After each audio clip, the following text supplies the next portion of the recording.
Bonsoir Pascal. Bonsoir. Donc président du club de Villaine-d'Orgeval. Jeune président d'ailleurs. Effectivement oui, donc tout récent depuis cette année, donc l'année 2008-2009. Qu'est-ce qui vous a incité à être le président du club?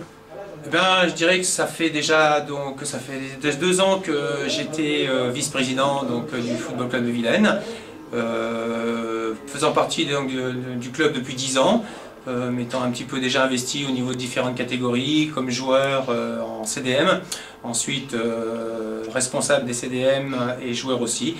Et puis là, ça fait 2 ans maintenant que j'ai pris un peu plus de recul. Maintenant, je suis essentiellement joueur en vétéran. Et puis, chemin faisant, donc Monsieur Genot, étant président depuis un certain nombre d'années, a voulu prendre aussi lui du recul par rapport à tout ça.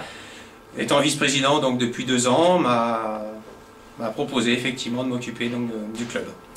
Mais tout en étant effectivement présent avec les autres dirigeants, aussi bien donc Monsieur Ferron, son épouse, Evelyne, que des gens qui sont au club depuis un certain nombre d'années. D'accord, c'est un club qui a combien de licenciés? On est à 470 licenciés environ, donc avec une grosse partie jeune, par catégorie débutant, poussin et benjamin. On est à une 50aine par catégorie. D'accord. On a une trentaine de moins de 13, une trentaine de moins de 15. On a 26 moins de 18. On a aussi une catégorie qui est pas à la fleur de l'âge, mais qui sont les vétérans, où ils sont 62. D'accord. Donc avec des anciens du club depuis un certain nombre d'années. D'accord. Quelles sont vos ambitions sportives phares pour cette saison?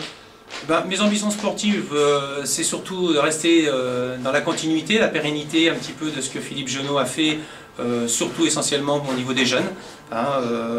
Pouvoir effectivement optimiser au niveau des éducateurs, leur donner les moyens de travailler dans des bonnes conditions, en collaboration bien sûr avec la mairie de Villaine et d'Orgeval.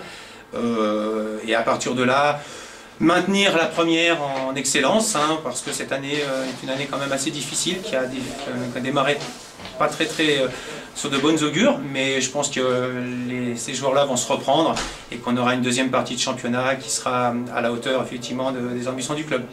D'accord, je vais revenir sur vous. Quels sont vos meilleurs souvenirs en tant que joueur ou en tant que dirigeant?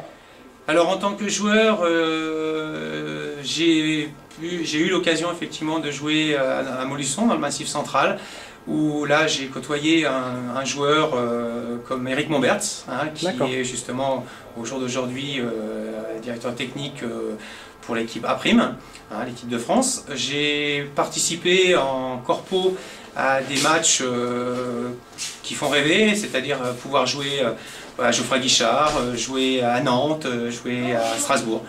Donc voilà, ce sont des souvenirs qui marquent un petit peu quand même. D'accord, très bien, merci de nous avoir accueillis. C'est nous qui vous remercions d'avoir bien daigné faire un reportage sur Villaine et Orgeval. Le complexe sportif d'Orgeval est peut-être en phase de mutation. Ce qu'on espère, nous, c'est que la municipalité nous accorde un terrain synthétique pour qu'on puisse justement jouer par tous les temps. D'accord, c'est tout le bonheur pour vous alors. Merci beaucoup en tout cas. Merci. Au revoir.